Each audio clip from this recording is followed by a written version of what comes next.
घडवण्यासाठी शिक्षण आवश्यक आहेच आहे, पण त्याचबरोबर संस्कार हे देखील तेवढेच महत्त्वाचे आहेत. फक्त ह्या शाळेतून जात असताना शिक्षक आणि ह्या शिक्षणाबरोबर योग्य ते संस्कार देण्याचं काम येथील शिक्षक वृंद आजपर्यंत करत आले आहे आणि इथून पुढच्याही काळामध्ये ते करत राहतील यात कोणतीही शंका नाही. आणि या विद्यालयामध्ये शिकून जाणारा विद्यार्थी शिक्षणामध्ये मॅडम कमी राहिला तर एक वेळ त्याच्या असणाऱ्या त्या कलागुणामुळे म्हणा किंवा त्याच्याच असणाऱ्या ज्ञानामुळे तो थोडाफार कमी जास्त होईल.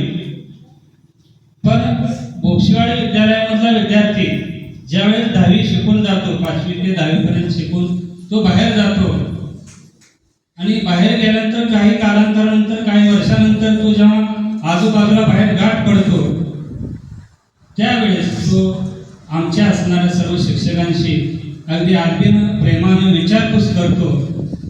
आणि हाच विद्यार्थी हा बोक्षवाडीचा या ठिकाणी असलेला आम्हाला दिसून येतो. बाहेरच्या दुसऱ्या शाळेमध्ये मी बघितले विद्यार्थी शिक्षक समोरून यायला लागले म्हणलं की ते विद्यार्थी नजरेआड होतात किंवा बाजूला जातात. पण या विद्यालयातून शिकून गेलेले विद्यार्थी, या परिसरातून शिकून गेलेले विद्यार्थी मात्र शिक्षकांची विचारपूस करणारे, त्यांची चौकशी करणारे, अशा स्वभावाचे किंवा अशा वर्तनातून त्यांचं असणारं आचरण दाखवणारे आहे हे या ठिकाणी विशेष करून सांगावंसं वाटतं.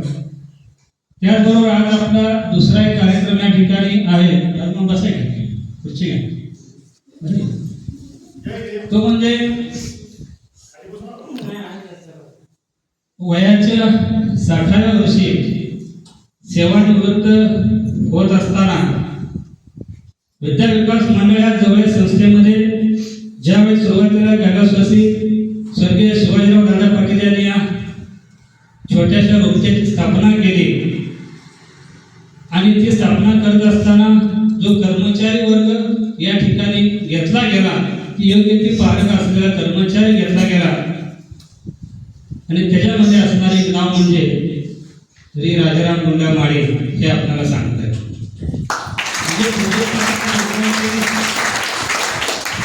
एका नजरेमध्ये किंवा एका क्षणामध्ये एका ओळखीच्या ह्याच्यामध्ये लगेच ओळखता येत होतं. पण आताच्या व्यक्तींना तशा स्वभावाची माणसं ओळखता येत नाहीत.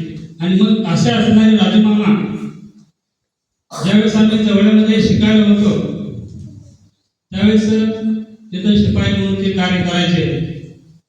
फारशी काय तिथं आमची ओळख नव्हती, पण आम्ही ज्यावेळेस शिकत होतो त्यावेळेस एक करारी बाणा असणारा, लांबून आम्हाला भीती वाटणार नाही, आवाज त्यांचा मोठा होता आणि लांबून एक आदरयुक्त त्यांची भीती वाटायची. सगळ्या विद्यार्थ्यांवर वचक असणाऱ्या अशा स्वभावाचे राजमामा आम्हाला त्या ठिकाणी दिसले. पण ज्यावेळेस आम्ही या ठिकाणी या विद्यालयामध्ये आलो आणि त्यांच्याशी परिचय झाला, जसं नारळ रिफळ वरून दिसायला टणक आहे, मजबूत आहे, नाही फुटत नाही लवकर, पण आतून कोमल आणि गोड हळवेपणा असणार गोड पाणी त्यातून निघतं, तशा प्रकारचा अगदी हळवा स्वभाव असणारा हा माणूस 31 मे रोजी सेवेतून निवृत्त होतोय. ह्याचं खरोखरच या विद्यालयाला, या असणाऱ्या इथल्या बोक्षवाडी परिसराला खरोखर खूप वेददायक आहे, वेदनादायक आहे.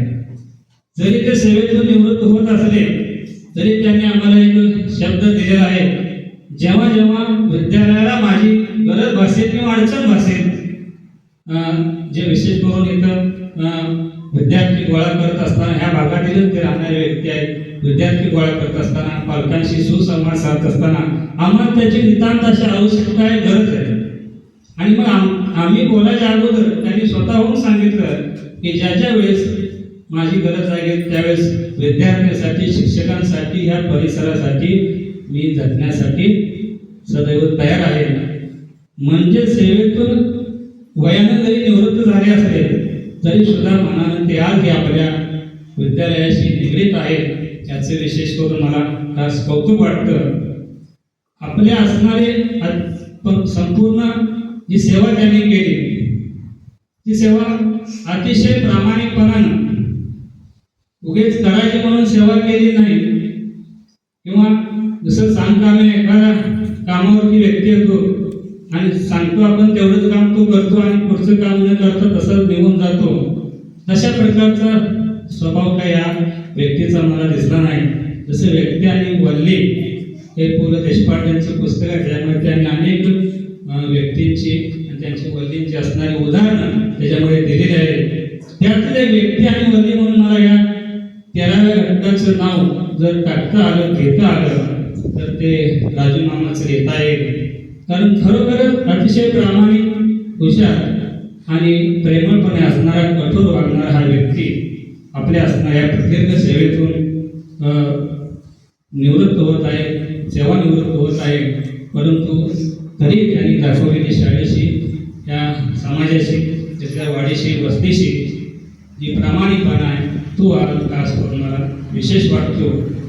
येणाऱ्या त्यांच्या पुढील असणाऱ्या आयुष्यासाठी प्रशाला असेल, तिथले असणारी वस्ती असेल, वाडी असेल, विद्यार्थी असेल, त्या सर्वांकडून त्यांचं पुढील आयुष्य हे सुखाचं, समृद्धीचं, भरभराटीचं आणि आरोग्यदायी जावं अशी मी त्यांना शुभेच्छा देतो आणि या ठिकाणी थांबतो.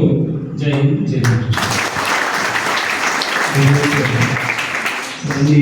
अर्थात सांगितलं की अतिशय सुसंस्कृत स्वभावाचा, शांत स्वभावाचा, अतिशय नम्रता असणारा माणूस राजू मामा. आणि त्यांच्या बसण्यावरून जे तिथे बसले त्याच्यावरून मला एक लाईन आठवली. राजू मामा, जमीन पर बैठने वालों को गिरने का डर नहीं होता, जमीन पर बैठने वाले को गिरने का डर नहीं होता.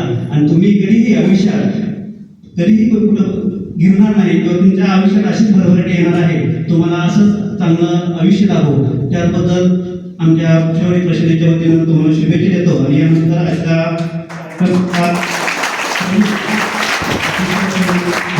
विनंती करतो की आपण आपलं मनोगत व्यक्त करा.